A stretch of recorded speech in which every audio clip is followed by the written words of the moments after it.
The new 3/5. In 1787, the 3/5 Compromise was created by the inability to recognize the humanity within Black people. The denial was legal. Now, 3/5 is a cultural compromise. 60% Black is all it's authorized for America's acceptability. So if I don't fit into respectability politics, or I don't speak quite right, or my attitude doesn't appeal to you, or my presence doesn't apologize, or my consciousness criticizes your constructs, then I'm too Black for you. And that just won't do. So for you, I've got to choose which 3 I'll be and which 2 I'll hide from you. 1, they say dress to impress. But what they subtly stress is that I should conform, assimilate to the norm. So if I sag my pants too low, then I must not know how to respect myself. Because people with wealth wear a belt. But maybe, just maybe, the unforgiving leather remind us too much of our ancestors. Or maybe we're wearing pants that don't fit because mama had to pay rent and we ain't too proud to wear hand-me-downs. Or maybe, just like anyone else, there's a sense of comfort that's felt when you endorse the course of those who truly do support you. 2, they say we should speak proper English because what we speak is just gibberish. It's not possible that it's their understanding that's lacking. It must be our education that's lacking. So when I speak, I don't finish words or use proper terms or perfectly pronounce everything I spit out. So one day you may hear me say, bruh, I was tweaking. What was you on last weekend? Or on Sundays, you may hear my father pray, Lord, give me strength. Or on holidays, you may hear my granny say, give me some sugar. Sugar? But for some reason, when we speak, there seems to be a belief that we must not know how the words are supposed to go. 3, they say we got to be funny, or focused on the money, or singing and dancing, or running and catching, because that kind of Black's not a threat. There's no chance we'd attack if we're too busy being master's pet, so it's expected that we fit into that template. Because a Black man reading or a Black woman leading hasn't been allowed in so long, we've been conditioned that it's wrong. 4, they say white is beautiful. Look at that nose, so excusable. Look at that hair, so elegant. This is an ideology we're expected to share.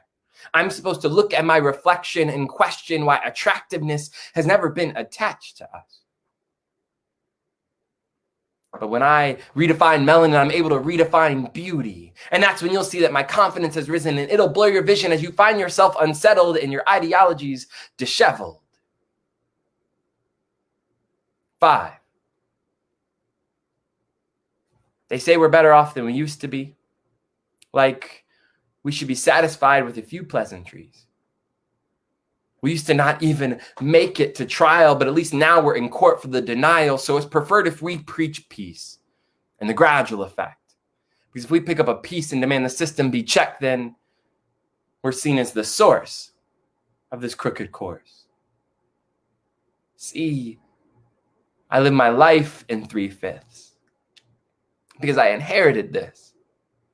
So if I have one too many characteristics that white people can't sit with, then I'm that nigger.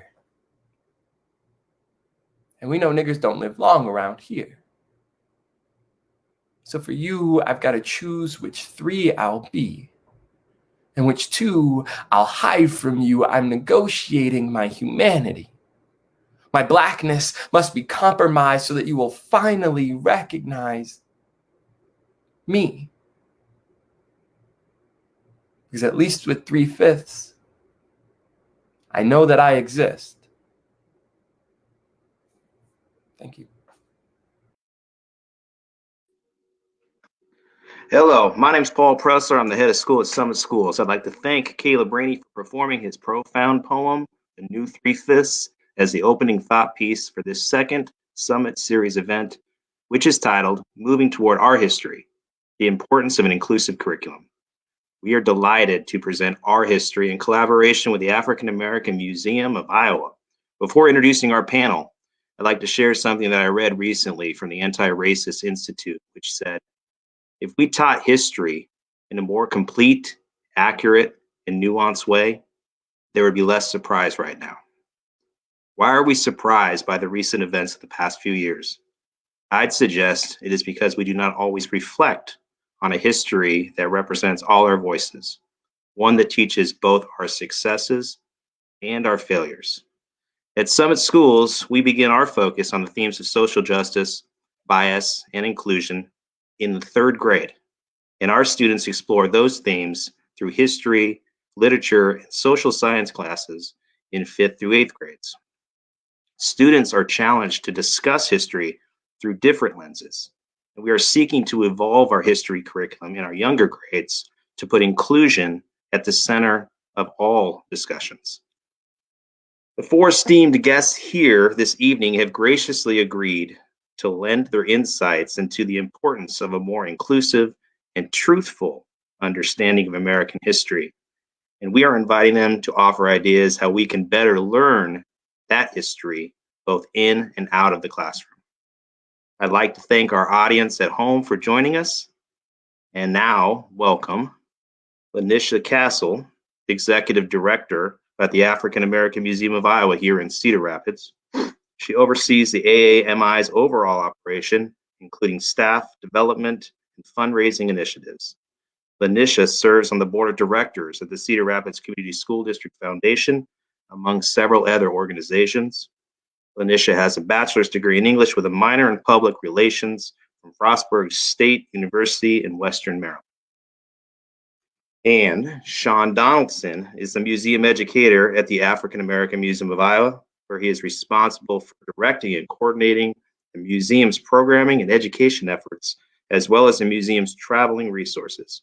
He has a bachelor's degree in history from Coe College, where he also earned a teaching certificate for the state of Iowa. Dr. Ashley Howard is an assistant professor of history at the University of Iowa.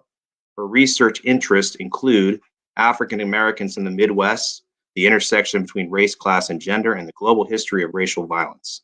Dr. Howard is widely published, and her work has appeared in the Black Scholar, NPR, Al Jazeera, Time Magazine, and the Iowa Magazine, among many other outlets. She received her PhD in history from the University of Illinois. Finally, Caleb, the Negro artist Rainey, spoken word artist, performer, and producer. His 2019 book, Look, Black Boy, was Amazon's top release of African American poetry. Caleb performs nationally and has been named Best Poet Spoken Word Performer in Cedar Rapids and Iowa City. He cultivates young poets through a high school program he founded called IC Speaks. Caleb has a bachelor's degree in English from the University of Iowa. And our moderator this evening, Rebecca Linwall, parent of a Summit student and former arts and cultural reporter at the Gazette. Rebecca.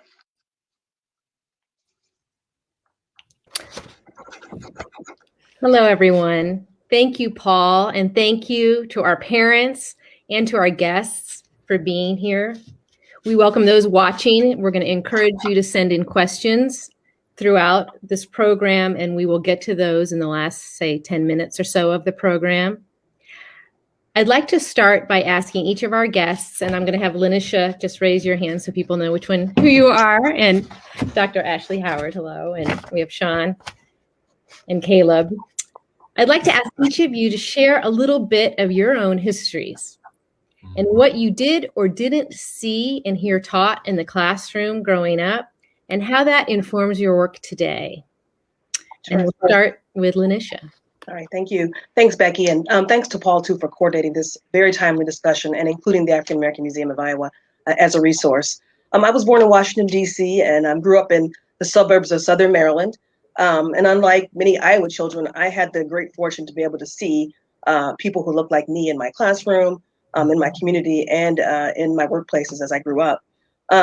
Unfortunately, though, I did not feel like there was a concerted effort to make sure that not just Black children or students, but all students were beneficiaries of true Black history.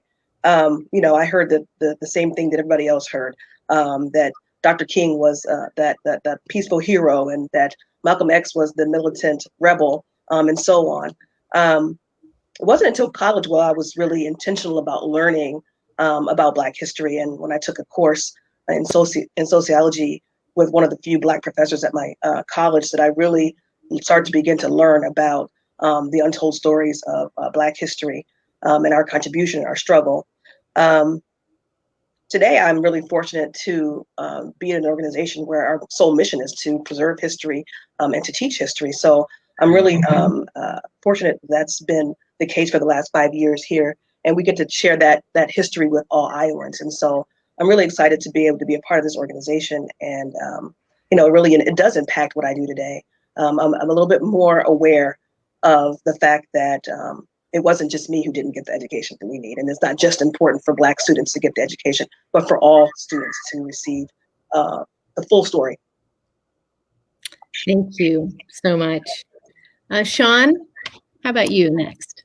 Yeah, I grew up outside Chicago in Aurora, Illinois. I went to a very large school district that was very diverse. I got to know a lot of people of color really early in my life.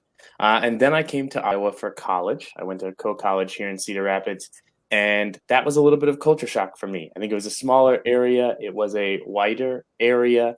And I got exposed to a lot of people who hadn't necessarily been exposed to people of color before. And that was a really interesting revelation for me to kind of witness. But as far as seeing things in the classroom or not seeing things in the classroom content-wise, I learned a lot of history. That was always my favorite subject growing up. I took all the honors and AP courses I could at my high school. And looking back, I think all I knew when I left high school about Black history was, Abraham Lincoln's Emancipation Proclamation and Frederick Douglass and Martin Luther King Jr. and Rosa Parks. I knew nothing about Reconstruction. I think I watched the movie Glory in an 8th grade history course, but that's like all I knew about Black achievement. And then I went to college and had my eyes opened through a great relationship with a professor there and an African-American history course that kind of further turned my perspective on its head from where I had come from, and got involved with some research and this work in the museum, and here we are. Thank you. Ashley? Well, I mean, put simply, I don't think I'd be here today if it wasn't for what I didn't know I knew. So I grew up in Omaha, Nebraska, just across the river. My parents are still very concerned that I'm now a Hawkeye. It's a difficult thing for them to grapple with. And I went to college in Chicago. And the very first year I was there, they had one book, One Chicago. And the book that they chose was Willa Cather's classic, My Antonia. And I was like, I'm from Nebraska. And if you've read that book, it's like the most depressing book. It's just how hard life in the Midwest is. And when I told people that I was from Nebraska, they're like, there are Black people in Nebraska? And I was like, yes, there's lots of us. That's a pretty hopping place. And then that overlaid with the kind of tragic narrative of, the failure of the pastoral dream was very much all people understood about my upbringing. And then when I was in master's in a program, we had to do a research project. And it was a 1960s course, and I was kind of hemming and hawing. And, I've already committed myself to Black history. I already have a college degree, and I'm trying to figure out what I'm doing. And I asked my dad what I should study. He's like, oh, you should study the riots in Omaha. And I was like, wait, what? There were uprisings in Omaha? He's like, of course there were. There was ones in 66 and 68 and 69. We had the Black Panther Party when we had Garvey movement. And I was like, what? And my mind was blown. And I realized that there was such a chasm in what we think we know, not only of the Black experience, but also the Midwestern experience, because our ideas can't seem to fit into either of those containers. And so that absence of education wasn't something I even knew about, even though I was living a Black Midwestern experience. It's fascinating, isn't it? Caleb, how about you? Yeah, for me, I was born and raised in Columbia, Missouri. So Missouri is the Midwest that wants to be the South, right? It is, problematic in a lot of ways. And so my histories that I was learning in classrooms, we were still, kind of questioning, why the Civil War happened. Like we were still in that kind of rhetoric, and that is kind of how all of my education went, K through 12, and Columbia, Missouri was kind of very lacking in Black history. And I was an honor student, and I loved school. Like I really like learning. And there weren't even avenues if I wanted to learn that information unless I was going to the library by myself and making my own curriculum. I had to eventually, as a senior in high school, I got to take my first quote unquote Black class, a class where I finally got to learn something about Black people, it felt like. And it was actually an English course. And I had to opt out of AP English in order to take this Black history. It was Black literature, but it ended up being a Black history class, right? We're unpacking history through literature. And I loved it, and I was super excited. And I was always hungry to know more about my own Black history and what was going on. But Missouri was not really a super open place to really tackling the hard truth of history. And so that's kind of what happened. Then I moved here to Iowa City for the University of Iowa and got my degree here. And while I was here, I realized how much I needed to take on the educator role of being a Black educator. For a long time, it was, as a young person, I wanted to learn it all. And then I came to a place where I was disconnected from my Black family. Demographically, Columbia, Missouri is actually very similar to Iowa City. But I didn't have my Black family and my Black net to rest on. And therefore I felt alone. And I think, like Sean said, I was like, well, where are the Black people? There are so many white people. And that wasn't a problem, but it did lead me to go, I need to learn more so that I can find a way to make home, not only for myself, but for the others around me. So yeah. Well, it brings you here to us, and we're so grateful that you are all here in Iowa. It is to our great benefit. I want to move on and talk about what inclusion means. The racial reckoning of the past year has left many Americans wanting to listen more and to learn more. And so I'd like to hear from each of you. What does historical inclusion look like, and how might it affect how history is taught? And we'll start this with Ashley.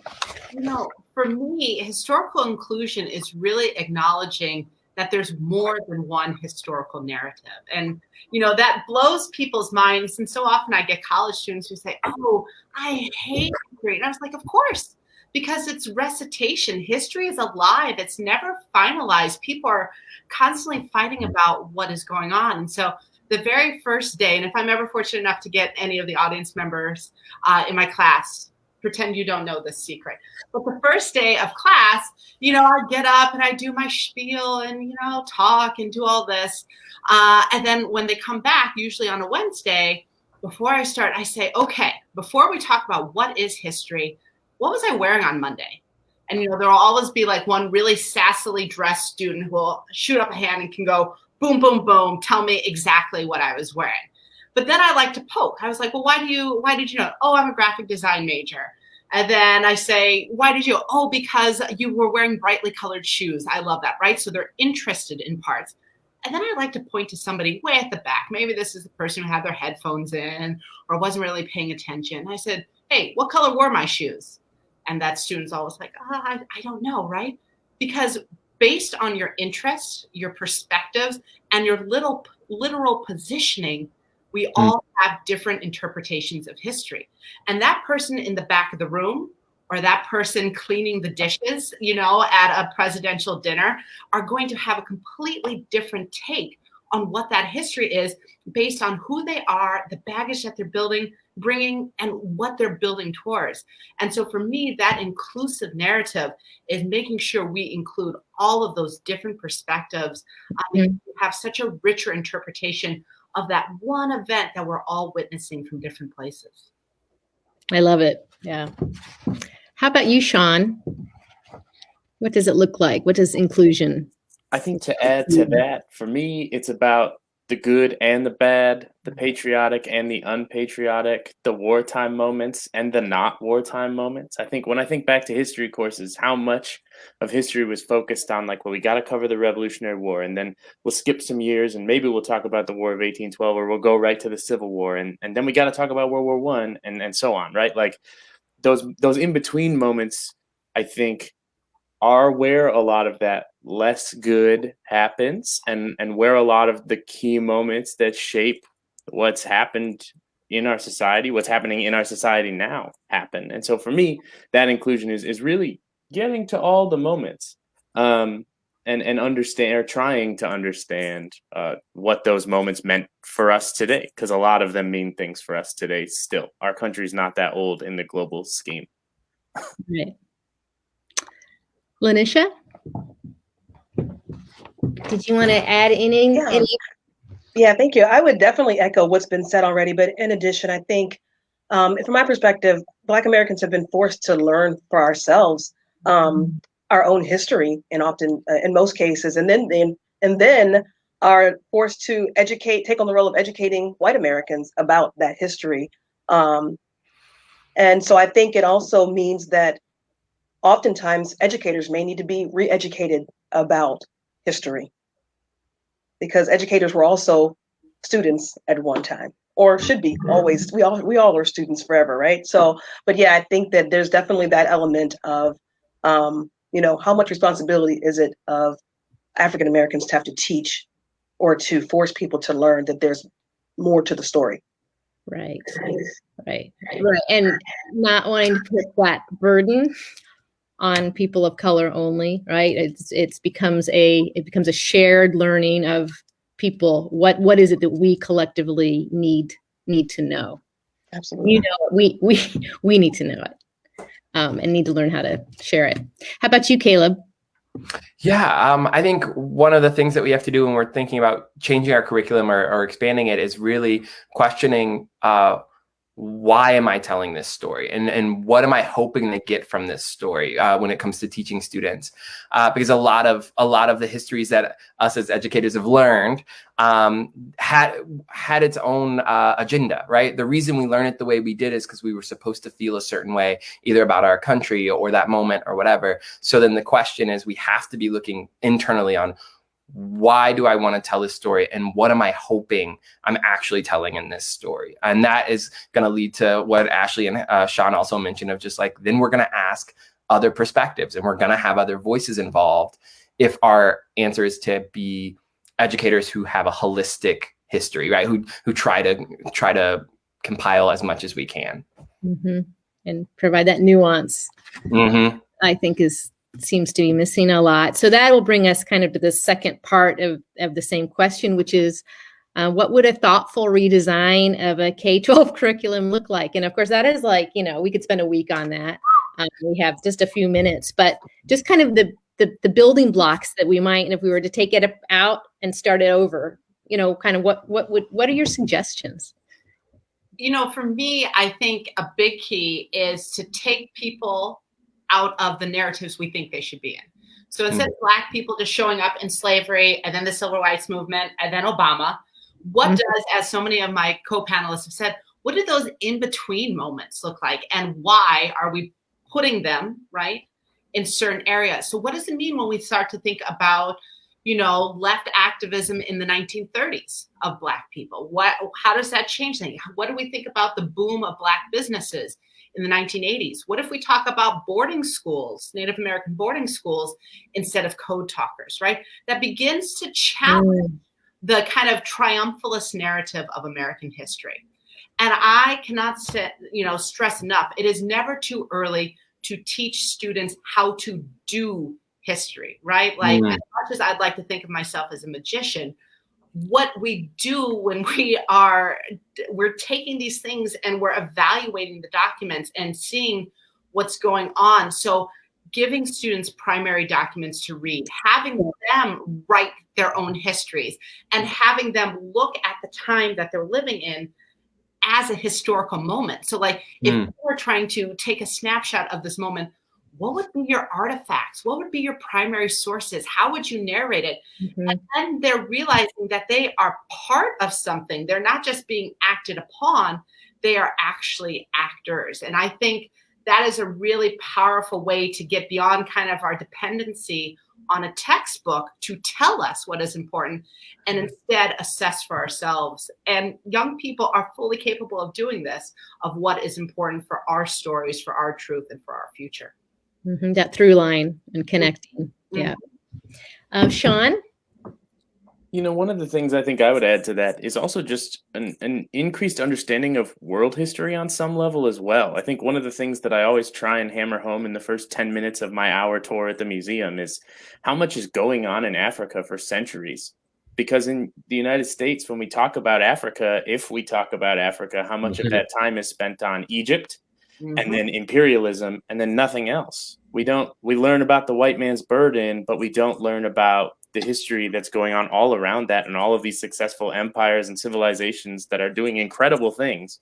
And I think just having that understanding as a basis, if more people came to the conversation knowing what's going on, I think that changes how we look at our world day in and day out. It's no longer this, well, there was some element of it that was helping people, right? There's no scapegoat anymore. And I think that's really important.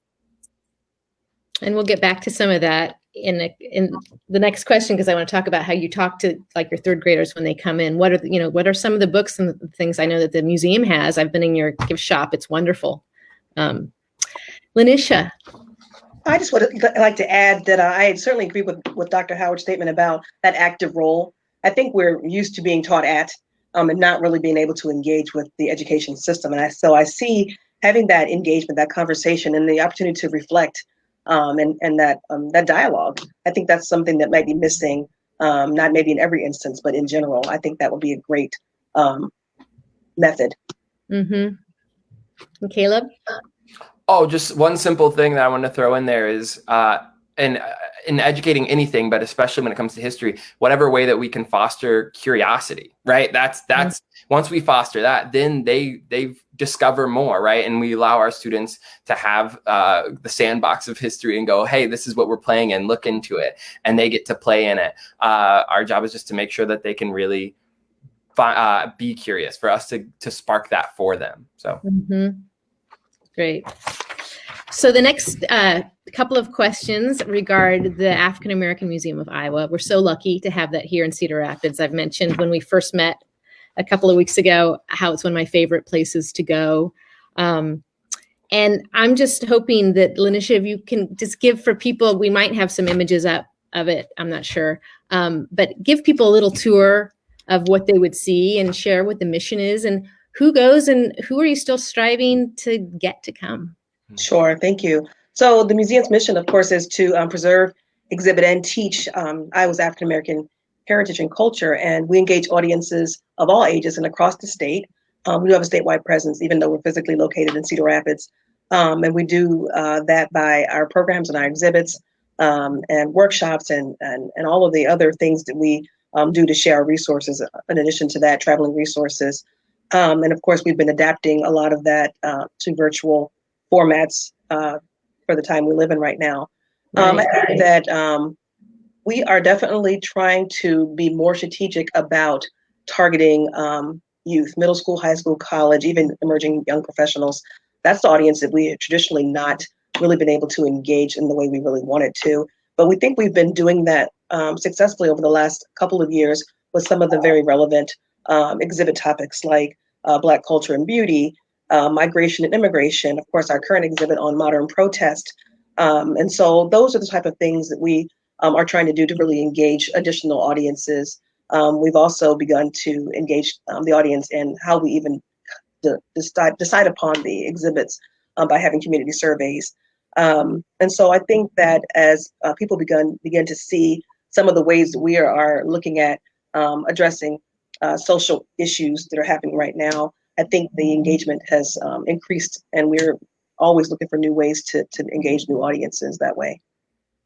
Great. Thank you.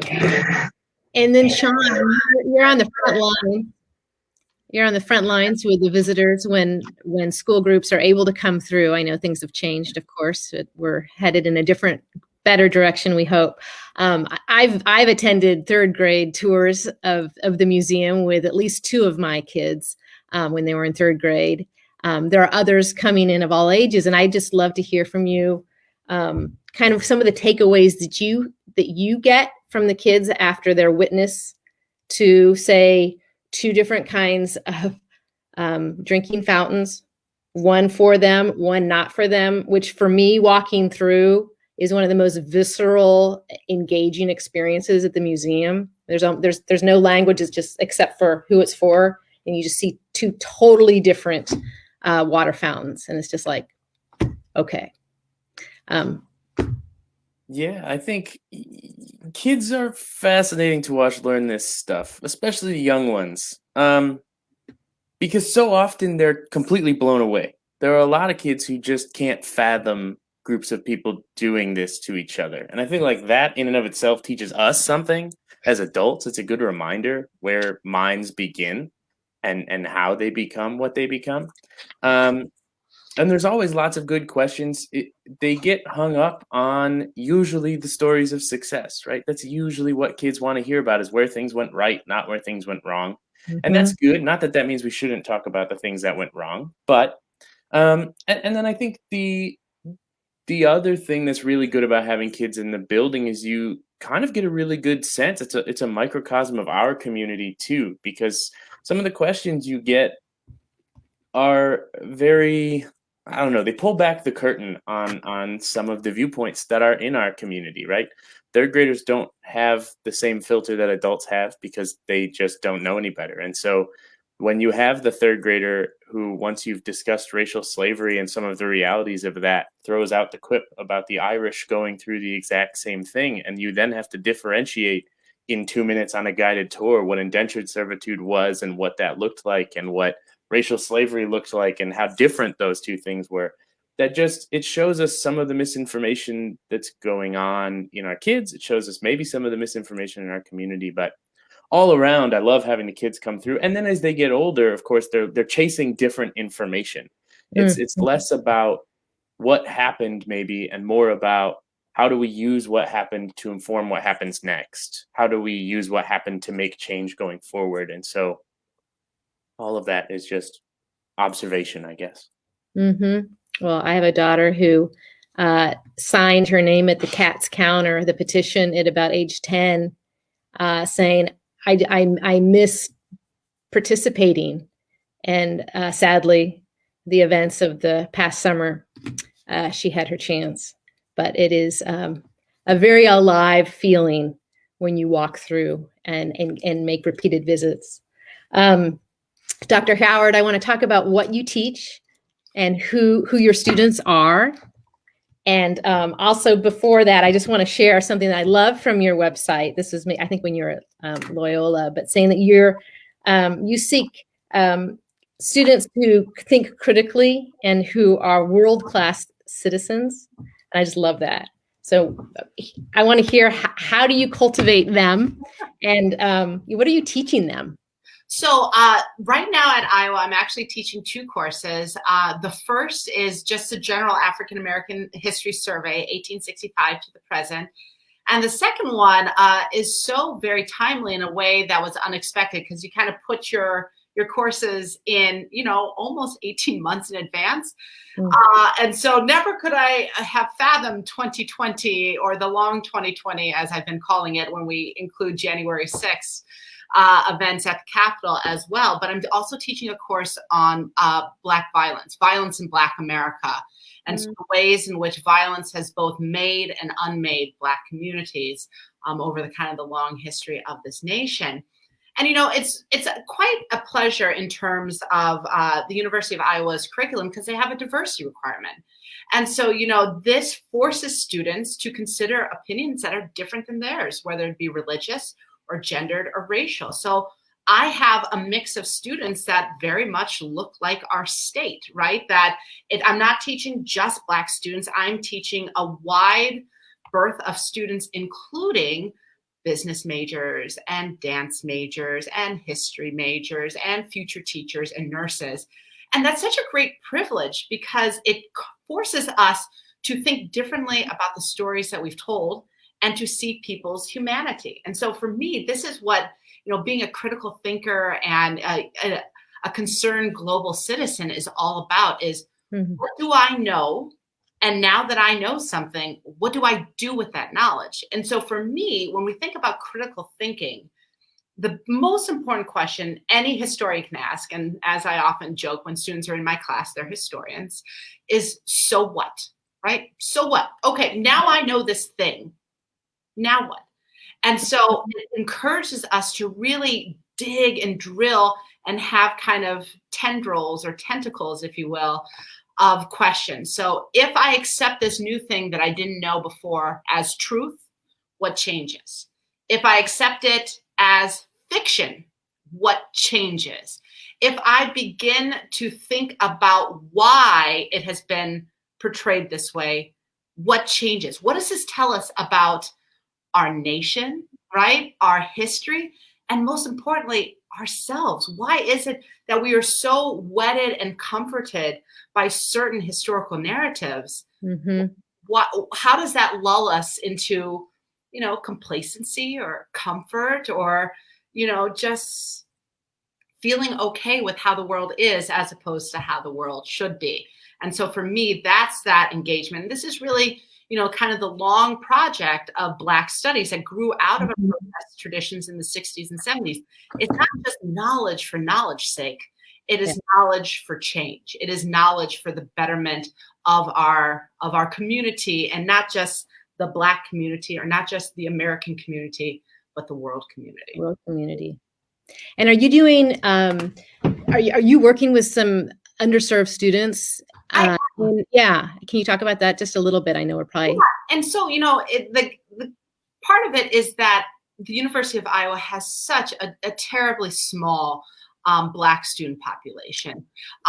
In fact, much smaller than some other private, smaller universities that I've taught at in the aggregate, right?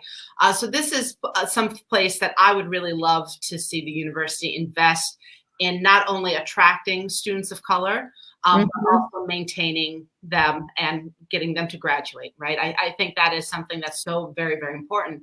But for a lot of students that I teach, this is one of the majority Black spaces that they get to be in, right? If I have a class of 35 students, to have 15 other Black students is a novelty for them, right? Like to see 15 other Black kids on campus and to not have to always explain themselves or try to unpack something, or worse yet, be the representative. How do Black people feel on? Yeah. Right? And so that's a big dynamic and a big shift. And, I think it's an important one for everybody to know what it feels like to be in the majority in some spaces and to listen to people speak about their experiences and not question it and not try to speak over them and not try to explain away the reality, but just, sit and, the quiet coyote that they use in preschool, right?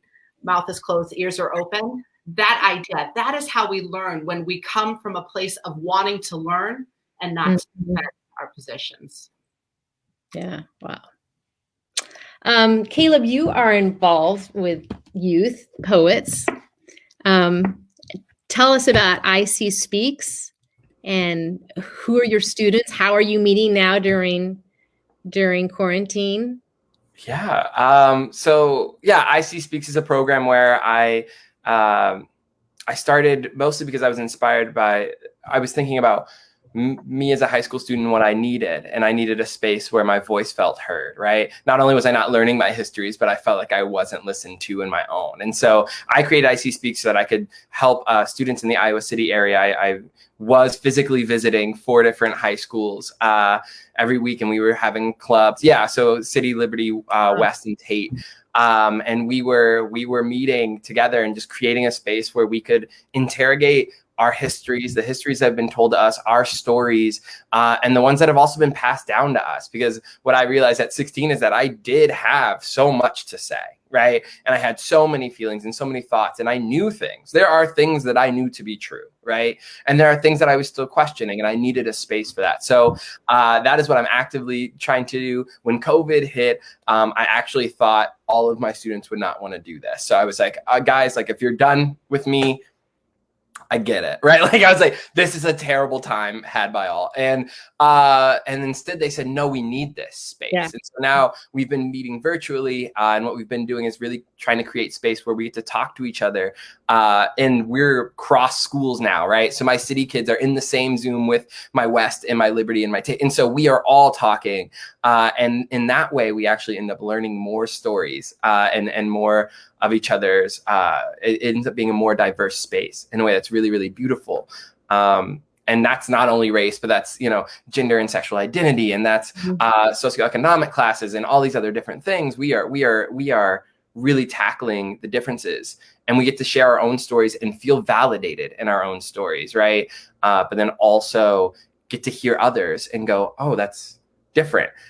We end up talking even in simple things like, what is your favorite cut of French fry, led to other cuisines that we like, that we are from different places and we have different cuisines that we like, and why do we like them? And we shift into this fun conversation, and then we get to write metaphors and enjoy words and whatnot. But it's just kind of that space. And it also to teach yourself how to step into your own voice and to tell your story, because oftentimes people won't give you that space unless you're ready to take that space. And so they're learning to take the stage and perform and share what they know.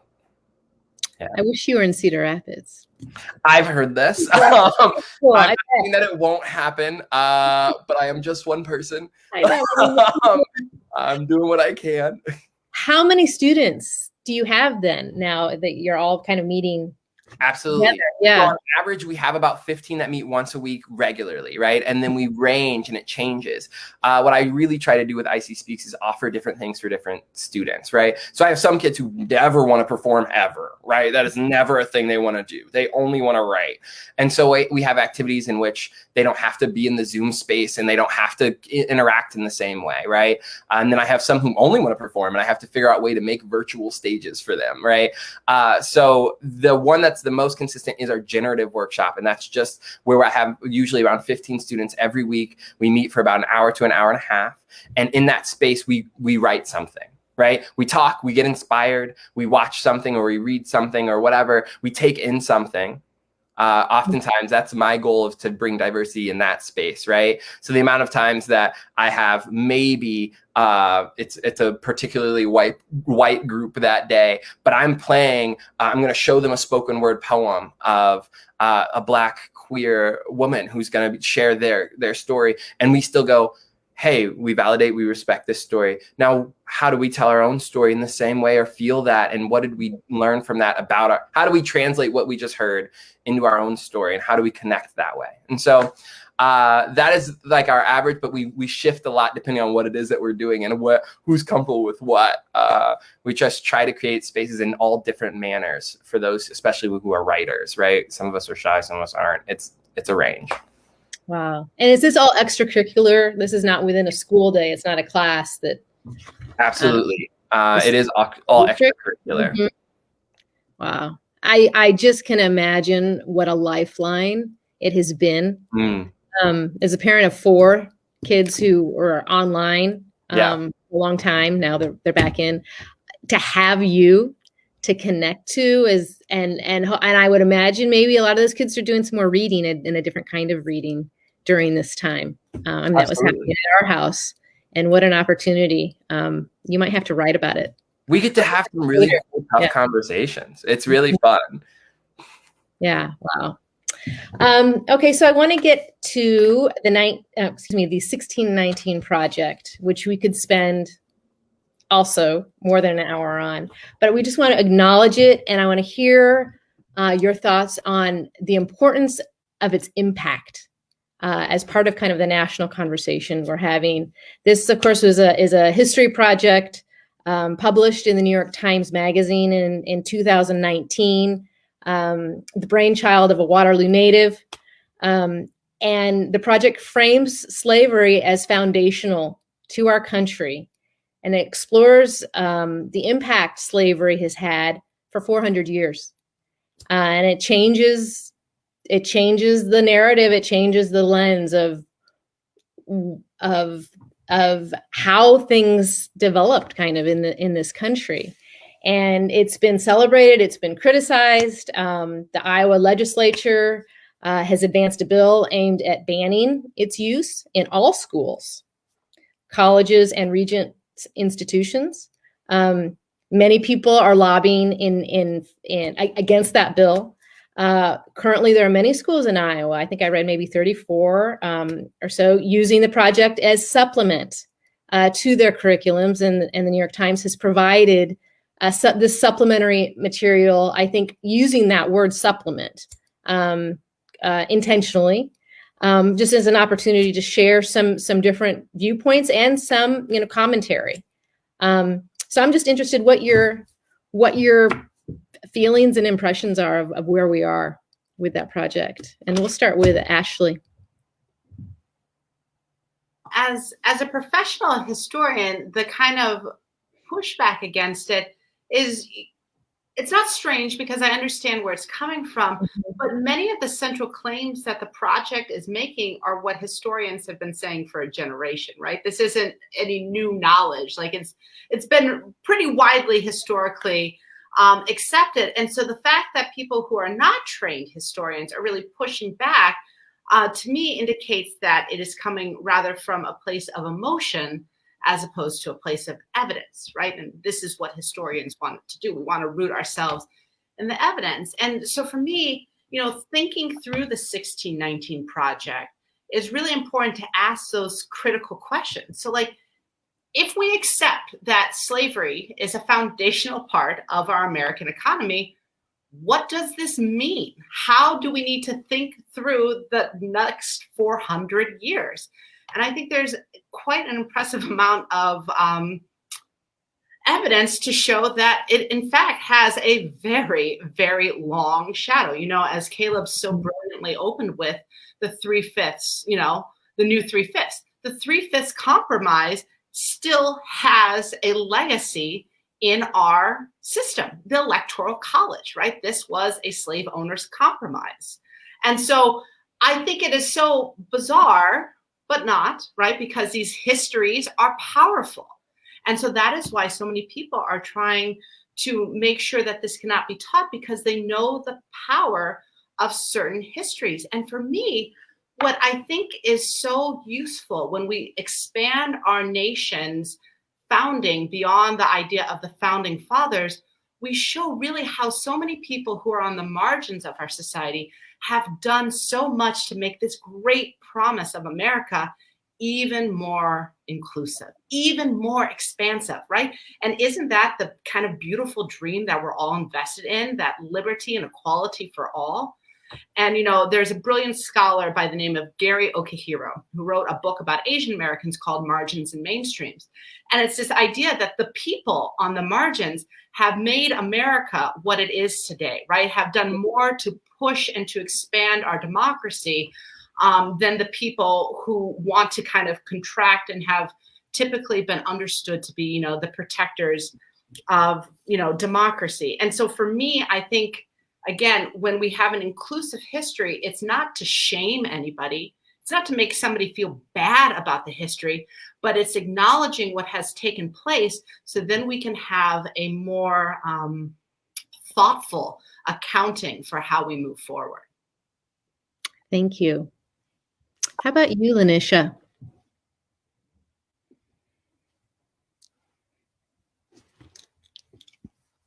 Oh.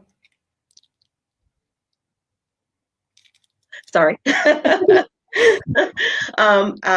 I absolutely agree with the points that Dr. Howard has made about this inclusiveness of the curriculum that's been developed out of this project. And I think to leave it out certainly strips away African-American narrative that has been untold, left untold, or mistold throughout our history.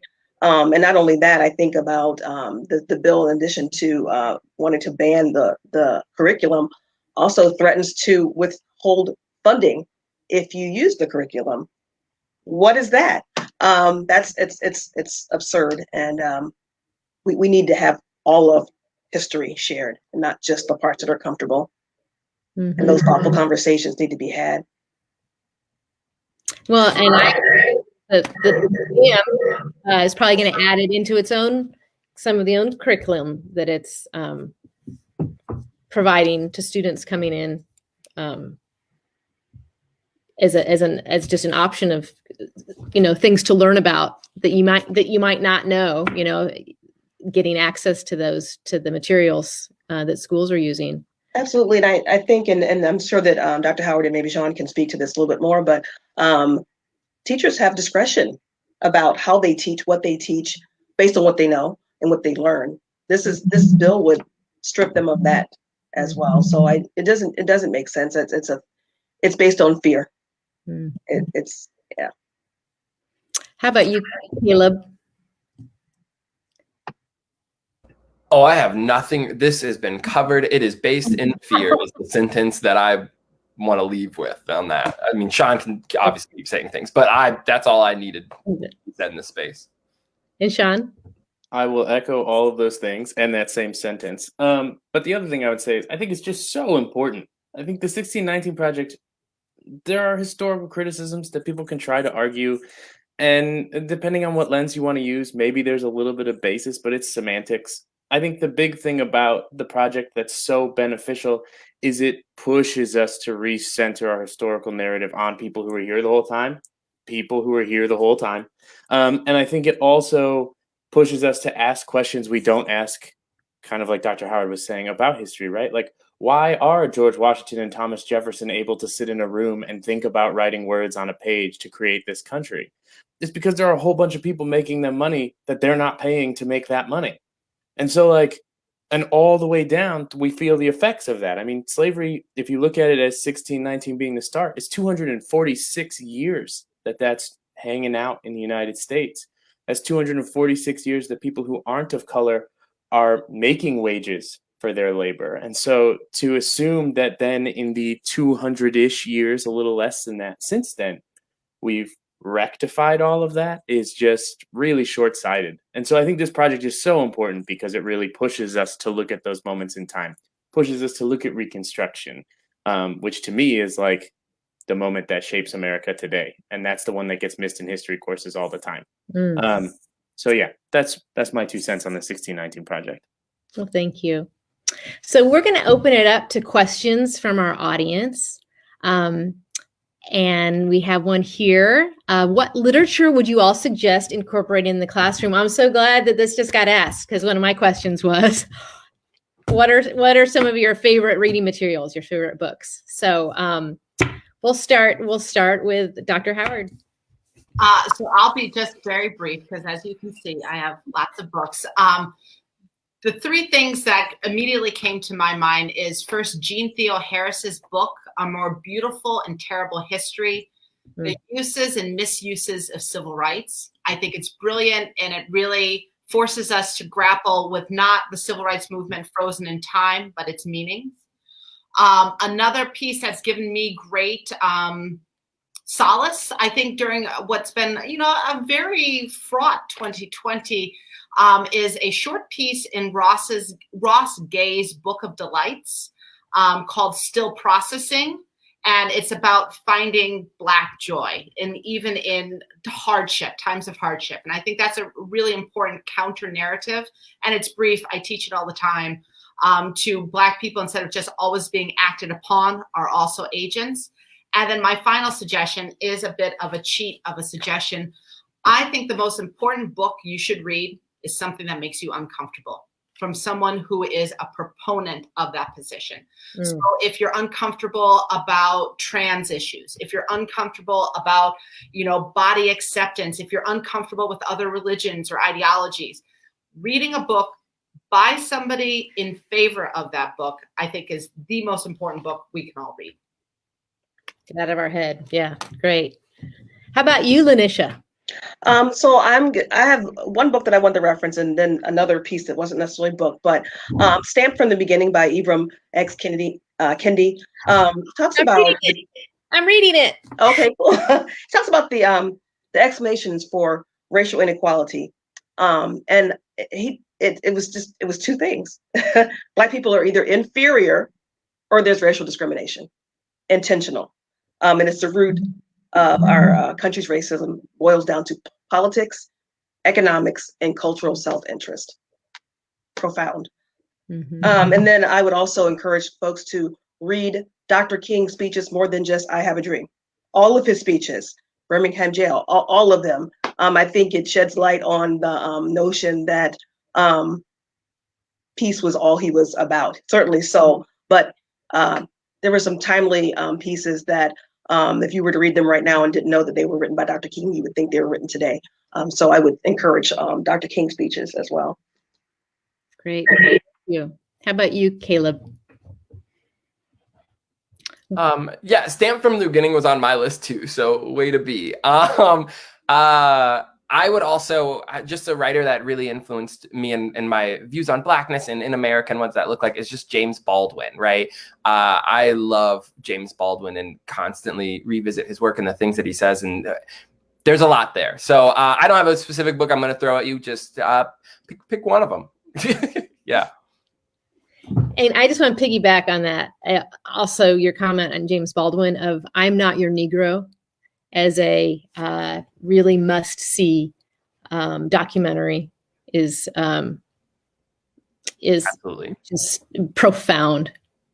Sean, what literature would you suggest incorporating in the classroom? I had basically all of the names that have been said so far, but I'd also add, I think, especially for us white folks who don't have an introduction or a background in this history, things that can be very impactful, at least like on a school level. James Lowen has a text called Lies My Teacher Told Me, which looks at all the things we learn in school and the things it leaves out.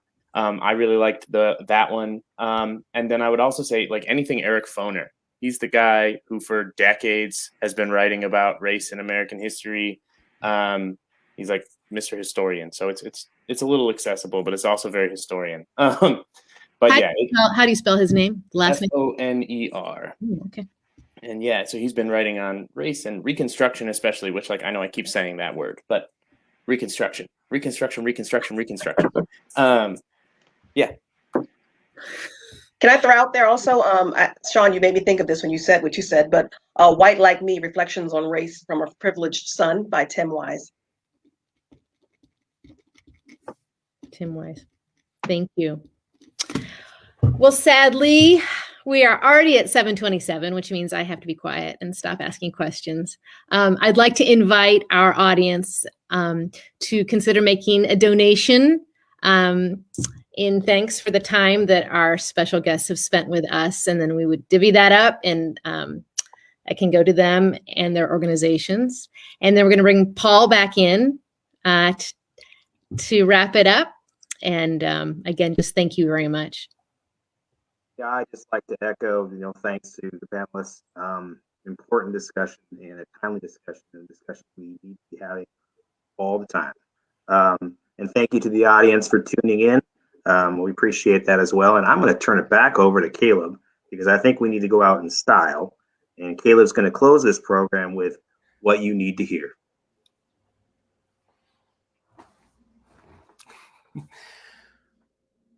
What you need to hear. 1, you matter. I know some days you feel like a spider, a lone weaver sewing life together on your own, and some days you only catch crap. Or worse, nothing. So you go to bed wondering if your web is meant to be a coffin, if you're even meant to be a spider, but I need to tell you, wait. Wait into the morning dew. Wait until you see sunlight reflect off bulbs of water on strands you didn't even know were there. Those are the strands that connect us, that connect you to me. They're what holds us all together. We need them. We need you. So every night, look at your web and await the sunlight. 2, you have power. I know everything tells you you don't. The media, the police, the bosses, the teachers, the mirror, they say you can't control anything. Say that the history haunting you or the system shackled around your ankles or the trauma noose tight around your neck should direct your every step. But I need to tell you, they're wrong. You can make each moment a rebellion. And I dare you dance or you laugh at every chance. Smile in advance, trust at first glance. You can lift the weight of oppression by choosing connection. Thwart trauma with truth-telling. Shatter systems with sincerity. You can change the world. You simply have to fight. 3, we matter. Trade your mirror in for a window and see the beauty we all have to offer. 4, you are not finished. Who you are now is not who you will be. You are growing in God's garden among us, and in time we all bloom. In time we all bloom, and soon you will bloom brave, petals soft and passionate, colors vibrant. You will be so spectacular, even God stops to smell. 5, I love you. I love you. I love you. I love you. Thank you.